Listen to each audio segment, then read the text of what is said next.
Welcome to the Monroe Review, where it's all about connecting, sharing, and valuing the arts in the central San Joaquin Valley. I'm Donald Monroe. Today is June 6th, and I'm coming to you from the CMAC studio in downtown Fresno. Tonight, for the first time ever, we are taping at the same time as Art Hop. CMAC is a proud Art Hop venue, and it just happened that we booked the studio at the same time. So for those of you walking through, hello. This being summer, our show tonight is heavy on theater. We have two exciting in-studio sets of guests for you. We'll be talking with some folks from Good Company Players' upcoming production of the complete works of William Shakespeare, and we'll see a quick excerpt from the show. We're also welcoming cast members and the director of the upcoming Madera Theater Project production of The Little Mermaid. We'll also be talking more about that company's ambitious summer season. And we're covering one of the biggest theater stories of the season, Jersey Boys at the Selma Arts Center, the local premiere of the show. But first, let's take a look at some of what I've been covering on MonroeReview.com.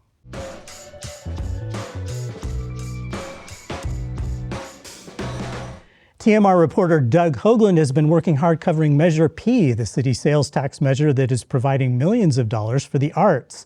And when I say working hard, I mean it. The Monroe Review was forced to file a Public Records Act request for a list of the organizations and individual artists who applied for a grant. Now we're filing another Public Records Act request for a description of what all the groups got money for. As always, TMR pushes for complete transparency in the process, whether it's the adjudicators determining the worthiness of awards, the Fresno Arts Council for its administration of the program, and the Fresno Parks, Recreation, and Arts Commission for its oversight. That's something that should be expected when you're talking about taxpayer money.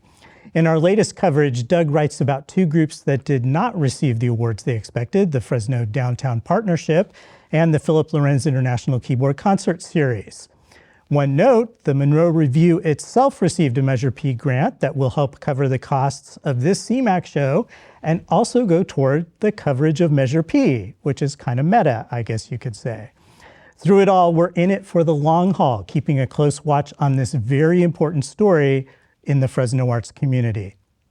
In other arts coverage, you can read about how the Monroe Review won its first big local journalism award, an honorable mention in the public service category for Doug Hoagland, and his coverage of, you guessed it, Measure P. That was a Gruner Award. Also, you can read reviews of the Fresno Philharmonic, the Good Company Players musical Sugar, On Golden Pond, and more. You can find all that coverage at MonroeReview.com.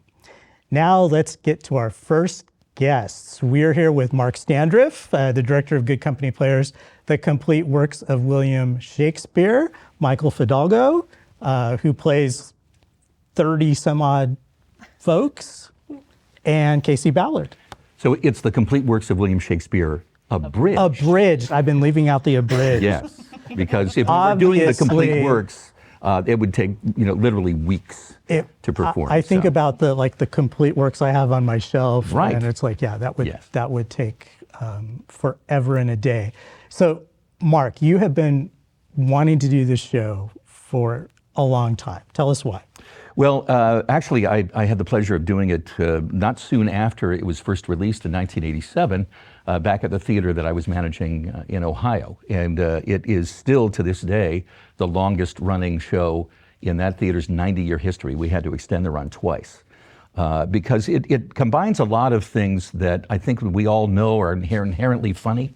So there's different styles, there's different attitudes, there's different kinds of performance, anywhere from vaudeville to Whose Line Is It Anyway? And to combine all of those things with three actors performing all 37 of Shakespeare's plays in less than 2 hours is really a feat that I don't even think modern science can recreate.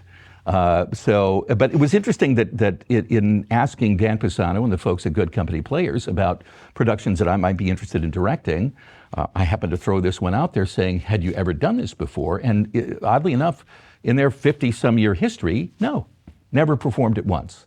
It's had a couple of productions here, but nothing within, I think, the last 15 years or so. And it's a play that really is timeless, but keeps recreating itself on a regular basis. So I assume that when it came out, say in the 80s, there would have been jokes about the 80s that you've replaced Yes. with contemporary stuff. Yeah. So in other words, we pull out Ronald Reagan and we put in Oprah. We pull out Chernobyl and we bring in T-Mobile. There's for those Swiftians, those Swifties out there, there is a Taylor Swift section, so to speak. That's about all I really want to give away for the hilarity that's about to ensue. Okay. So there are only 3 members of the cast. Is that correct? Yes. But there are 2 casts, and you're actually from different casts. Yeah. So, 2 star-crossed lovers. Yes. so Casey, tell us about that. What is the rehearsal structure like? So it's a double cast show, which means 2 separate casts that will be performing alternating evenings. And we have cast Avon, which is the cast I'm a part of, and cast Stratford, which is the part that Michael's a part of. And our rehearsal process has been awesome because we all show up every night, and we are rehearsing as our cast groups, and then we are also allowed to observe the other cast perform as well, which is always great because I remember somebody suggested once, you should always be watching rehearsals, even if you're not in the scene. Watch it because you'll learn something, or you'll find something, or something will be revealed to you, right? So we have for sure gone the full 4 hours, which is exhausting, but it's been really cool to be able to watch the whole other cast go. So Michael, how many characters do you play? Have you counted it? I have not counted. No, I'm a little scared to, actually. I would say in the ballpark around 15 or 20. Yeah. Yeah. Now, both of you have been in Shakespeare productions before. Michael, what is it like to do like this, the abridged version of some of these shows? Honestly, it's a lot more fun because I think he might have said it at some point. It's all the things you want to do in a production that you're doing. You're like, what if I did this on stage? We get to do in the show. So it's all like the intrusive thoughts. Like, what if I like did this silly little dance while I'm doing my monologue? And then you just do it. Because again, it's also kind of based off of an improv formula. So you just kind of do what you want, honestly. Right. Casey, do you have a favorite Shakespeare play? Rude. That's so difficult to answer. Yes, I do. I would say it's a tie.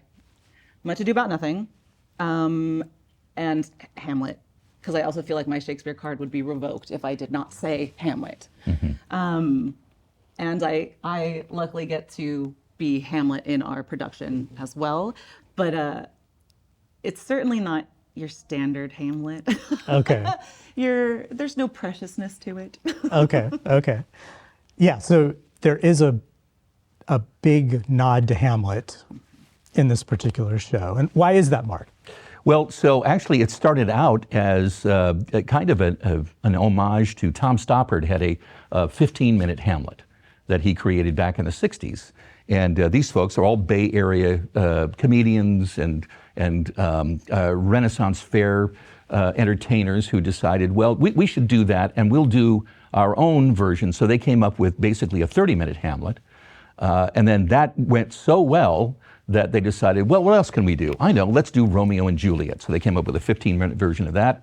And then it just kept building and building and building to the point where when they finally presented the full version of the complete works of William Shakespeare abridged at the Edinburgh Fringe Festival back in '87, it was a play that they knew based on the response that they were getting as they built it, that they had a winner here. And since then, it's been translated into 34 different languages. It's still one of the longest running West End shows in London's theater history.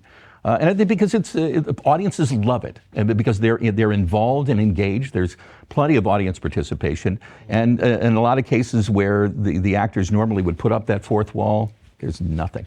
They're talking to the audience constantly, asking for reactions, mocking their reactions. Forcing Yes, so it's such a delight every night to watch both of these casts because, again, different personalities getting the same kinds of laughs, but in different ways. Yeah. And which is the fascinating. second space theater audience is kind of known for its interaction as well. Yeah, I've well- been there when, sometimes appropriately, sometimes not, So- but where they like talk back to the Right. Yes. And so, but actors what I've decided during the rehearsal process, I've already told them next week we're going to have a what if rehearsal. So what if somebody just talks out of the blue? What if somebody gets up and goes to the bathroom in the middle of your performance? What happens if a phone goes off? So we're going to, Which is kind of probably pretty much explore guaranteed, right? some of those. At some point. Yeah, but this is the chance for actors to do what they've always wanted to do, but in the construct of a legitimate, play or a comedy, they're not usually allowed to Right. do. I'm of the thought that, there's nothing sacred Yeah. in this show. So It's always fascinating when you read those stories about Broadway where some star has finally lost it and then like she's somebody out. I'm like, oh, I wish I could be there for that point. So there are lots of people who studied the major Shakespeare plays, say in high school. I find that number is like kind of fewer as the years go on. How much do you need to know these Shakespeare stories to get, or the different plots of these plays, Michael, I'm interested to hear their answers because I know what mine is, but to that's get okay. to like understand what is going on? I would say little to no understanding. Little to no understanding. It would be the best, honestly. That would sound great to a high school sophomore, right? Yes. It's like, yeah. My answer is we'll tell you everything you really need to know. Yes. okay. And- What do you think, Casey? Oh yeah, I would agree. The tagline of "If you like Shakespeare, you'll love this show. If you hate it, you'll love it even more." And I'm almost like, honestly, truly don't like it, because then you come in without knowing, and you don't need to, because we do. We set it all up for you. Is it correctly set up? Maybe not. Maybe not. But So just as an aside, what do you think people, so Hamlet's probably the best known as in terms of the plot. How many people out there actually know the plot of Hamlet, or enough to be able to like, Well, again, I don't want to give anything away, but Right. we actually explored that. oh, you do? Okay. That concept a little bit. Okay. During the because there's the plot of Hamlet is actually described, and it seems oddly familiar to a lot of modern audiences. So Okay. we won't go any farther than Gotcha. Well, I understand you're going to do a little performance from the show. And in the spirit of the show where you're just throwing costumes on and off, and I'm just going to say go. yeah, Right. is that you saying it right now? Yes, go. Okay, good. Go So do it. I'll set this up Okay. while we're doing it, because in the middle of the first act, we realized that we've gotten through the comedies, a couple of the tragedies, but we want to get one of the big ones. And we thought, what better way to do this is to perform the Scottish play. Now, traditionally, within the theater community, you don't give the name of the play unless you're actually performing it. But we're going to be performing it, so to speak. So I'm actually going to be able to say the M word. But in the process of this, we also want to make sure, because it is the Scottish play, that we're going to do, you'll see here, an authentically Scottish production of Macbeth. You ready? Yes. Okay, I'm actually going to step in. I don't play any of the characters, but Okay. in this particular instance, I will take the guise of one of the witches who says, "Double, double, toil and trouble." Stay, ye imperfect McSpeaker. Tell me McMore. Macbeth, Macbeth, beware, Macduff. No man of woman born shall harm Macbeth till Burnham would come to Dunsinane. Is Jade great? Then McWhat, McNeed, McI, McFear, Macduff. Ah, see you bro-flocked nanny Finnish glunge McKinley. It's days of old lang syne for you. Know that Macduff was from his mother's womb, untimely ripped. What do you think about that? Oh, I didn't like it, but I support the women's right to choose. Lay on, haggis bray. Ah, Macbeth, you killed me wife, you murdered me wee bairns, and you shot in me stew. Oh, I didn't, eh? Oh, aye, you did. I had to throw half of it away. Oh. Ah! Behold, where lies the cursed usurper's head, and know that never was there a story of more blood and death than this, O Mr. and Mrs. Macbeth. Oh, your house is at the windy. Thank ye. All right, everybody back. So yeah, so just a taste. Those trills, oh my gosh. I cannot trill to save my life, so I am I'm so very impressed. Yeah.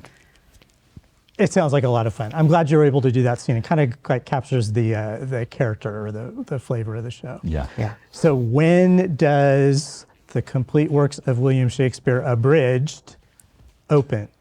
It opens Friday, June the 21st. Okay. Runs Thursdays, so Thursday, Friday, Saturday evenings, and Sunday matinees through August the 4th. And it's at the Second Space Theater, which is on Olive, directly across from the Dollar Tree in the Tower District. Well, thank you. This sounds like a really good Sunday or Sunday afternoon show in the summer to kind of just, kick back and laugh. Oh, yeah. And Thursday, Friday, Saturday as well. Yes, please. Yes. But I'd say come early because I think the show's going to be a big hit. We've got 2 different casts, so you're going to see really kind of 2 different performances. And but if you wait too long, I think we're going to fill up. Yeah. I've got a really good feeling about this show. Sounds great. Thanks again for coming. Thank you. Thank you. And for more information and tickets, be sure to go to gcplayers.com. Jersey Boys was a huge hit on Broadway, and now it's finally made its way to local theaters. Selma Art Center was able to nab the show for its local premiere. CMAC producer Kyle Lowe and I headed to Selma to get a sneak peek of the show. Here's my report. We're here at Selma's Pioneer Village because that's where they're rehearsing the new production of Jersey Boys. Let's go see.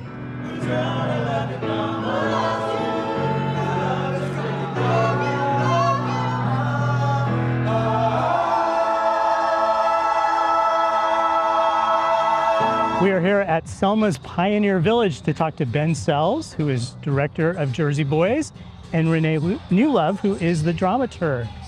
So first of all, tell us, why are we at Pioneer Village? So luckily when you work for the Selma Art Center, we work with the city, and luckily the city has many options when it comes to rehearsal spaces. We even have used the City Hall, which is beautiful, and we love being out there, but we also get to have the privilege of using the Pioneer Village out here and be part of the 1800s, but right now we're building our set, so we get to be out here for the day. Well, great. Yeah. So Jersey Boys, that's a big get Heck yeah, man. of the summer. Yeah. How hard was it to land that title?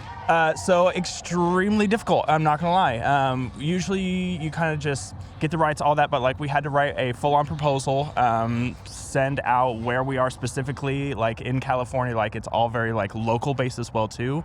So we had to put that in our pretty much like essay to beg to do the show, and luckily they accepted us, and we're very happy to be doing it June 7th, yeah. And so this is the premiere. And this is the premiere. How excited were you when you found out that you get to do the show? I don't know if anybody else loves Jersey Boys more than I do. I was so excited because I knew that we had the talent. I knew that we had the people to bring this story to life and bring those songs that everyone knows and loves to the live stage, like you're getting to hear it for the first time again. So no, I've been ecstatic, but I will say it wasn't until our first run through of the songs that I was like, oh, we've got this. There's something about those harmonies. They just like fit together so well. Oh, absolutely. Yeah. So Renee, you are the dramaturg. Quick explanation. What is a dramaturg? In short terms, a show historian. So you've been working with the cast. Yes, the cast, the production team, the crew, everybody, every little aspect, every little pinpoint I've kind of chatted with, checked in with. Earlier today I was down at the Selma Art Center downstairs chatting with our costumer, with costumes and things like that, and we were just chit-chatting about that. And now I'm here to work with the crew and all the fun people with accents and body posture and those things. So Jersey Boys is set in the 50s Yes. and the 60s. Yes. And you were telling me earlier that that body posture is something that's really important to the show. It is And a big thing. I had never really yes. thought about that before. Well, and I mean, if you have the Four Seasons singing like this and they're, oh, what a night, like that's immediately going to take you out of the 1950s. That's immediately going to take you out of that era. You know, something as simple as a modern day gesture, suddenly we're not within that decade anymore. And so it is very intentional to understand the differences in the decades and where that fits in our bodies, which is so different because they didn't have cell phones back in the day. Sure, they smoked and drank like fish, but they didn't hunch forward. They weren't straining their eyes, you know, on computer screens and, you know, tiny computers. And so what was Jersey like back then? It's interesting, specifically we're in Newark, Jersey, and so there was a huge boom in World War II, you know, so the 1940s, because it was very industrial, and so it really kind of had the heyday of the 1940s. And then after World War II was done, it became a ghost town. And so it really brought in a different subset of human beings and a different kind of population. And this is where you see the Italian mafia kind of role. You see a lot of different groups come in and take over the areas and the neighborhoods. And so in New York, it's very North Jersey, very close. You can get to New York easily. And so it was rundown shops, it was rundown houses, you had the old neighborhoods and things. But a lot of that really kind of flourished again as the blue collar came back. I've heard that one reason that Jersey Boys did so well on Broadway is, of course, it had this built-in audience right across the river. Yeah. Where did you see it first? And what are your memories of that? So I have not seen it before. Like the first time I saw it was the day after we finished blocking Act 2, and I was like, oh, that's what it looks like. Cool, That great, is, wonderful. That's actually fantastic, Yeah, right? so For a it director, was- you don't have any. I was like, kind of obviously I did my preconceived- own research and stuff like that and looked at what other people have done when it comes to like set build and things like that, but I didn't want to watch like a bootleg or something like that and then all of a sudden copy paste because that's something that I would do. So I just kind of relied on Renee and the team and tried to build a show that was honest to the times, but obviously something that you haven't seen before as well. So tell us about your Frankie Valley. Oh, so we have two. You have two. We have two. So we have Thomas and then we have Adrian, who are both just soaring above the clouds right now. And luckily they get along as well with each other. So it's awesome to watch them kind of like work off of each other. Oh, that didn't work for you. This works for me type of deal. But they are the best falsetto men on the planet. And I wish I could do what they could do. Is it because of the physical demands of the role that you cast too? Yes. It's Physical. just too hard on the voice. Absolutely. And honestly, we're still in a flu season. COVID's not gone away completely, so we wanted to make sure that like we were being safe as well. But also, Frankie's in 90% of the show, and he's up singing C's the entire time as he's doing right now. So we wanted to make sure that like they got the rest that they deserve as well. So I always like to think that there are two kinds of jukebox musicals. Mm-hmm. There are the good ones and the bad ones. Oh, yeah. Obviously, Jersey Boys Is excellent. shines. Yeah. What's the secret? Is it the music? Is it the way they've linked the songs together? I think it's the music and honestly the honest way of bringing their story out, because like we've read many books together and stuff like that, but like every single word that you hear in the show is true. I don't mean to like drag other jukebox musicals, but they kind of like make up their story as they go, but this is a true real story. Yeah. Every single thing that they say and do actually happened. And it makes it real. Yeah. It'll be a great way to kind of go back in time, relive those wonderful songs. Yeah. What's your? I'm going to ask each of you your favorite song. Favorite song. Oh, I have a lot. Honestly, it's Oh What a Night, without a doubt. It's just one of those, like, and you can tell it's one of their favorites too, because like they love performing Oh What a Night. Luckily, you get to hear it more than once in the show as well too. What about you? I would have to say Beggin'. Ooh. I really like kind of the guttural grittiness of that, and it doesn't necessarily sound like it came from the 1950s or the 1960s. And I think too, one of the reasons why this jukebox musical works really, really well is because the Four Seasons songs are everywhere. Yeah. It's in a Pepsi commercial. It is, Can't Take My Eyes Off You. People don't remember that that's Frankie Valli, that's the Four Seasons. And so the music is still very much alive today. Oh yeah. And so, I think that not only are you going to want to sing along with the show, but like you cannot sit still while watching this. You are gonna tap your feet. You're gonna want to cheer really, really loudly, and have so much fun. So it's a really good time. Well, what a blast for all of you to get to do this, to get to be the premiere, and just to bring this music to the Valley. Yeah, absolutely. And thank you so much for coming out here Yeah, to the Pioneer Village. Yeah. Get some good nice air. Absolutely. The next time we see Jersey Boys, it'll be on the stage at Selma Arts Center. Absolutely. Yeah. We are here with not one, but two Frankie Valleys in the Selma Arts Center production of Jersey Boys. First of all, congrats for landing this really plum role in the Valley premiere. How excited were you, Adrian? And this is Adrian Amso. How excited were you when you found out you got this part? Thank you, Donald. I was ecstatic, especially when they actually pitched the idea of what would we think about sharing the role, and given how much that this role takes vocally, physically, mentally, I said yes and was very excited. And it really has. I've had to make changes in my everyday life just to be able to sing through the whole show without Just to conserve the voice, to make it work for you. absolutely limiting caffeine, dairy, Yeah. all that kind of stuff that's not good for the voice. So, Thomas Hayes, I've seen you in a number of vocally demanding roles. Yeah. How does this one stack up to some of the other stuff you've done? It's a totally different animal, just because like this part you got all the really high highs and it was interesting because I've always wanted to do this show for a while, and on my day job I am an elementary music teacher, so I do sing up there a lot, and but I was like, I wonder if I can do it, and I thought, man, if I ever get the chance. But yeah, this is definitely a demanding role. And same thing, like with this guy, he said, like, it's just a lot of discipline, I mean, anything that's going to affect your voice, like I said, caffeine, no alcohol, just a lot of rest.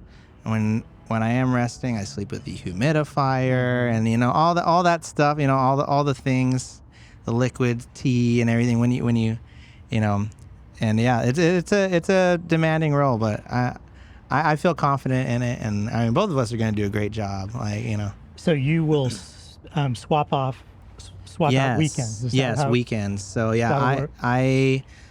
I open June 7th. We do that weekend. He does the second weekend.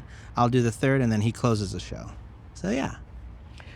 We talked about the music a little. What is it about this music that you think has just made it last so long? I mean, do you want to talk, or do you want to? I was gonna say, I mean, they're great songs, and I mean, a lot of them have stayed the test of time. We were talking about it as we have like our kind of like board where we message for things about the show, and we were talking about, like, I mean, even just the last couple of years, like some of these songs, they just keep coming back and things, whether it be commercials or TV shows. There was a band in 2021, and they did, and it was all over the radio, and they did a cover of Beggin', which is one of the Four Seasons songs. So they always keep coming back. There was a DJ, I think the year later, he did a kind of a remix of Can't Take My Eyes Off of You. He used the hook for the the chorus, and I don't know, some of those songs are just kind of evergreen, and they just have a fantastic catalog. And the fact that we get to perform those songs, even though they're so far removed from when they were released, and then also to do it with a live band, I'm excited. I'm excited to do Well, it. it must be fun to feel that energy from the audience when they recognize the song. Because it's funny, whenever I'm in a show that it's a recognizable tune, you can just sense that people kind of, they relax a little, they get into it. Oh, absolutely. Actually, I just came off of Beautiful, the Carole King musical. Exactly. And it was very, very much that energy, that vibe of as soon as the opening couple notes played, you can hear gasps in the audience. Oh my gosh! Oh, I love this song. And it's very much the same with this show. I actually discovered this show's soundtrack the same time I discovered Wicked. And this was right when I graduated high school in 2007, and it was Jersey Boys and Wicked on repeat.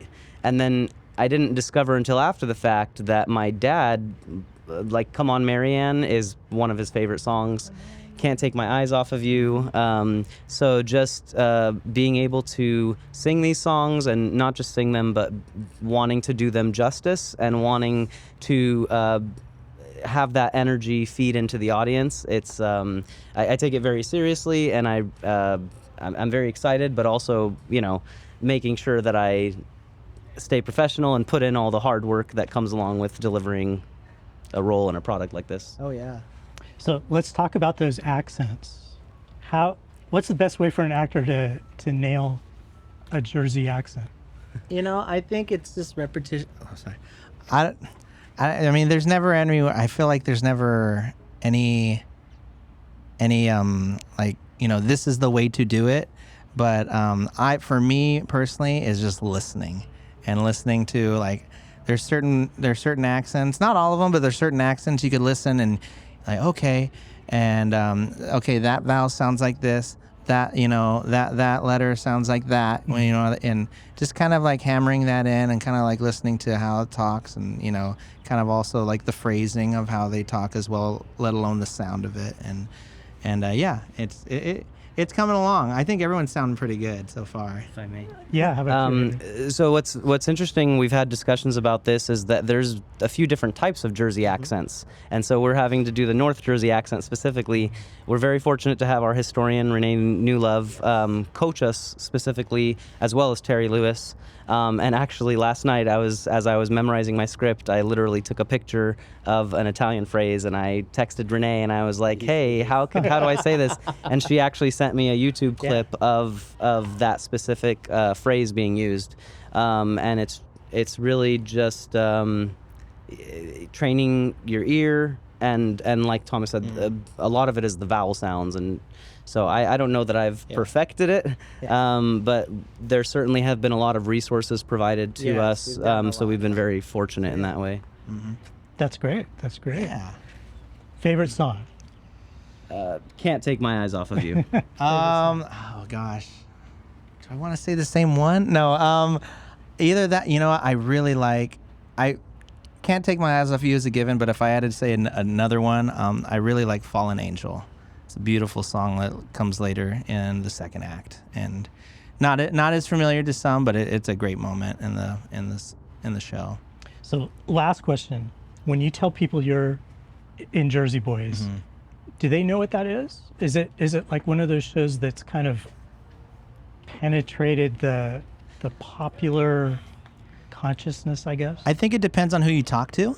You know, I mean, if they're in theater or, you know, it's about the Four Seasons, and some people are like, oh yeah, the Four Seasons. Other people are like, huh, who? And then, you know, like, you know, the Sherry, and they're like, oh yeah. You know, they might not know them by name, but they know the songs, and that's the thing, and that's why I'm hoping like a lot of people come see this so they can see like, okay, what's this about? Like, oh, it's these guys who do all the, you know, this whole catalog. Yeah. And Yeah. so I think it's kind of like a case by case basis. Okay. You know, like theater people definitely know it. It's just like, you know, it's kind of a staple, and yeah. I think we're fortunate. This is a Valley premiere from what I've heard. So this will be a lot of people's first time experiencing Jersey Boys. I would say as soon as I say Frankie Valley, that's when they click and they're like, oh, yes. Okay. Yeah. No, yeah, I would agree. Yeah. Well, great. Like you say, this is a Valley premiere. I know that people are really excited for this. I think people have been waiting for this show to go local, you know, for quite a long time. So go Selma. Yeah. Absolutely. Thank you so much. Thank you.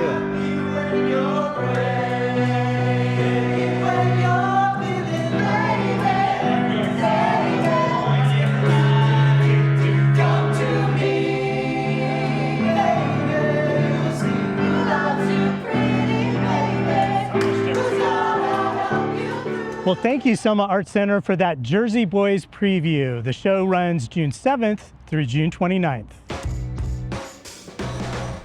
Welcome back to the studio. And now we are here with our second set of guests. Director Rachel Hibbler is here from the Madeira Theater Project's Little Mermaid. And you brought along some guests. Can you can you do the introductions? Absolutely. I brought all the fish friends with us. We have Caitlin Kirby, who is playing Ursula for us. Very exciting. Nico Ramos is playing Scuttle. And our very own Noah Coleman is Ariel. So the reason that we've got Little Mermaid here tonight is because you're the only show that's not rehearsing yet, right? We start tomorrow. You start tomorrow. Good timing. Yeah. So Caitlin, you are also the project manager Yes. for Madeira Theater Project. Yes. This is a relatively new company. Is this year? 3. This is year our 3. Our third season, yes. Third season, and you're just going all out because you have 4 titles. Yes, we went from 3 to 4 titles. We are opening Midsummer Night's Dream on June 13th, and that runs through June 22nd. And then on July 5th, we open The Odd Couple, the female version. That will be in the Black Box at Madeira High, and that opens July 5th, like I said. And then closes July 18th. And then July 18th, Aladdin Dual Language Edition opens, and that will be at Madeira South. And then July 25th is Little Mermaid at Matilda Torres. So some people might not realize that Madeira has this kind of background or tradition of really strong Yes. community theater, which came from the high schools. Yes, it did. It did. What Madeira Theater Project is we are essentially a learning lab that allows professionals to come in and work with all of the students of Madeira Unified. And anybody that wants to come audition for us can come and work with these kids and work with theater professionals from all over the valley. We reach from Merced to Visalia, and it's just a great place for the kids to come learn our craft. I'll come back and talk a little bit more about the season and about the company, but let's talk Little Mermaid. So, Noah, you are Ariel, which is pretty much every dream. It's a dream role, right? Yeah. What's that like for you? I have been obsessed with Little Mermaid since I was a little kid, and Ariel was just who I wanted to be when I was younger. So getting to play her is just really a dream come true. And you actually were in another production of Little Mermaid. What did you play I played Scuttle in Bullard Talent's production of Little Mermaid Jr. Okay. And now we've got Scuttle here. So Nico, did you see yourself as a Scuttle when you auditioned? I honestly, yeah. Yes, I did. I did feel like that I was going in ready to be able to play such a fun role like Scuttle. He is, like, all in all, he is like the comedy relief of the show, and I do enjoy playing comedy roles because they're just so fun, and you just like really get to like be out there with like just your role and stuff. Yeah. So it's actually the night before rehearsal starts. Is that a scary time for an actor? Is it an exciting time? Is it like the night before Christmas? What's it like? No, I would say kind of both. Yeah, because it's like it's exciting because we're starting a show, so that's always so fun. But it's just also like a bit, yeah, I can be a bit nervous just because like you may not know like what you're going into, like what everyone has been planning for the role, and so it's just like you just really have a lot to walk into, so that can just like kind of get your nerves going a bit sometimes. So Rachel, what is your kind of vision for this production? Well, I've loved Little Mermaid my whole life as well. I wore out the VHS tape in 1989. So I've had a long time to really think about just the message of the show. And what it really boiled down to me was literally finding your voice. And what I loved about the script was all of the characters were incredibly well-rounded, including Eric. And everybody has an opportunity to find who they are in this journey. And Ariel is so relatable because she has all of these influences on her. And at some point, she has to make a decision for who she wants to be. And I'm really going to lean into that idea of, at some point, we all need to make that decision for ourselves. So Caitlin, Ursula is just one of the great villainesses Yes, that Disney has created. How How do you put your own like stamp or your own mark on a role like that? I mean, she's just so fun to play with. So I'm hoping that I can just play with all of that really just manipulative but anti-love kind of thing and just try to give her a little bit more of a spin that's more me, of course. But yeah, I think just embodying her and all of the usual things that we know about Ursula, how she's usually just a little more crass, she is who she is, she doesn't care, and just really play in on that and try to make her as fun, not completely terrifying as possible. And do you know what your costume is going to look like yet, or is that still in the design? I think it's still in the design stages. My only request was everybody needs to move easily. You know, we're underwater. And on most productions I see of Little Mermaid, Ursula is encumbered with her costume because it is so elaborate, and I want it to be elaborate. But the way she's written in this show, she's Ariel's literal aunt. And she needs to be able to move as she does that manipulation and getting Ariel to do what she wants her to do. So I didn't want to take your power away from you as an actor. Absolutely. I can see why you would want to do that. And I've seen some Ursulas who, basically almost had to be like rolled into place. So I know that this is such a beloved title, a well-loved title. And Noah, you were saying before, we were talking before the taping that you had gone to see Aladdin, the national tour. They came through and you got to meet the genie. Have you thought about how there will be little girls who are wanting to meet you because you're Ariel? I have thought about that. I've thought about it a lot because I think that like being someone's role model or being like being someone that a little girl can come to see a show and Ariel's her favorite Disney princess and she sees me on that stage and I just light up her world. Like that is maybe one of the most beautiful things I've ever thought about because I just think that inspiring someone is what I want to do in my life. That's a beautiful answer. Thank you. And Nico, I'll ask you a question just about Disney shows in general. Are there any, like if you had your choice, the next Disney show that you would be in? The next Disney show, oh, that's hard. Is there one that comes to mind or a character? Or character. Well, I feel like show, I would definitely want it to be in something like Princess and the Frog, honestly, because I think, me personally, that is one of my favorite Disney movies because it really just, I love how it just really takes almost a different toll on what you expect from Disney because when you think of Disney magic, you think of all these bright and colorful things, you think of like fairies and all that. The Princess and the Frog is almost different. It touches more on some darker things, like the dark magic and all that. Like the villain, his whole thing is like he is dark magic. So I just think like it would be so fun to do a show that kind of flips the script on what you would expect from a Disney movie, but still feeding into like what the audience loves, which is a classic princess story. You sound like an actor who wants a challenge, and that's always a great thing. Caitlin, tell us a little more about the other two shows, or the three shows in the season. Yeah.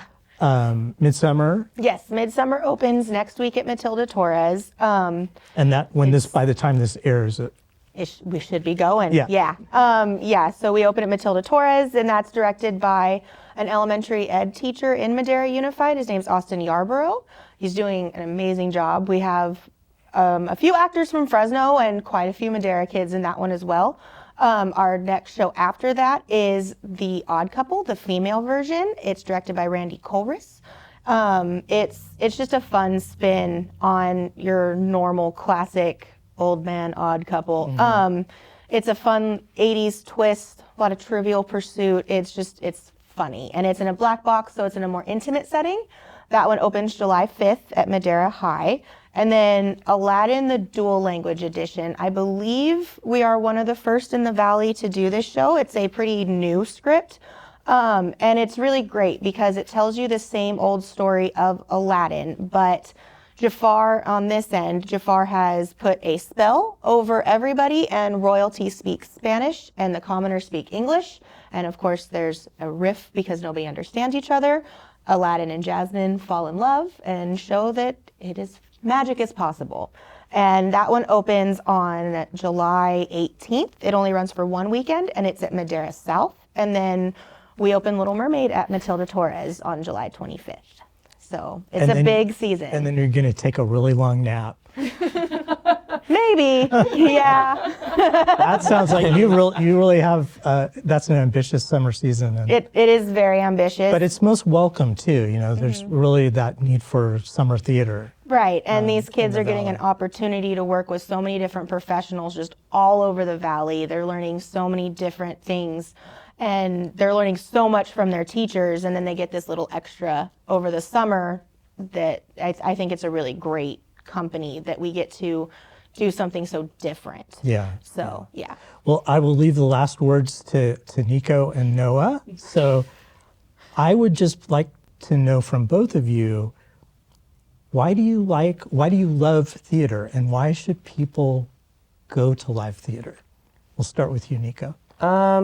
I've always gone to theater as a safe space because theater is just really something that could bring a feeling like to life that you wouldn't expect. Sometimes as like a human being, it could be hard to portray things and let things out. Like if you're struggling through something, if you're going through a loss, if you're just going through a breakup, literally anything. But theater is able to do that, and I've just noticed that and thought it was such a beautiful thing to do, to be able to bring such crazy concepts and crazy words onto a stage with costumes and lights and sound. It's just being able to blend those all together into like such one perfect story has always felt like a safe space to me, because it feels like you can escape into this magical world with these people. And so that's why I feel like everyone should try theater, because there's at least one story you can relate to, and there's someone out there who feels the same way you do, even if it may be a fictional character on stage. Noah? I love theater because, like Nico said, it is such a safe space. And I remember doing community theater, it's where I made most of my friends, and those friends are always there for me and they understand me. And I think that when you step into that theater, you know that no one is going to judge you, and you can really be yourself. Like, you can express things that you feel like you maybe can't express outside of theater. And I think that being on stage, like playing roles, it just builds your confidence, because I've played so many roles that are so unlike me as a person, and that's just made me push myself and made me step out of my comfort zone.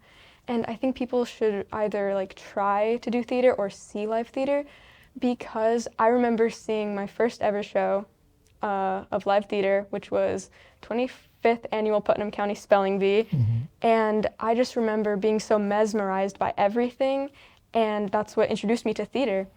And I just think that it's such a wonderful experience to see all these characters on stage come to life when you maybe thought that wasn't possible. I always tell people that a live theater production only happens that one time. Yeah. And it's a privilege, you know, to be in the audience and to experience that, because it's something you're never going to get quite the same way again, and you become part of it. As opposed to, you know, you can watch something on Netflix, you can, you know, go to the movie theater. Theater is something that is a two-way street. We make magic. You do, you do. Well, thank you so much for coming, and I am excited about the season for you. Thank you. Thank you so much for having us. Well, that wraps it up for this month's episode of the Monroe Review on CMAC. Be sure to keep up online at monroereview.com for previews, giveaways, profiles, reviews, and more. A big thank you to our crew, a thank you to our guests, and for all of you, please keep exploring and supporting the local arts scene. We'll see you next time.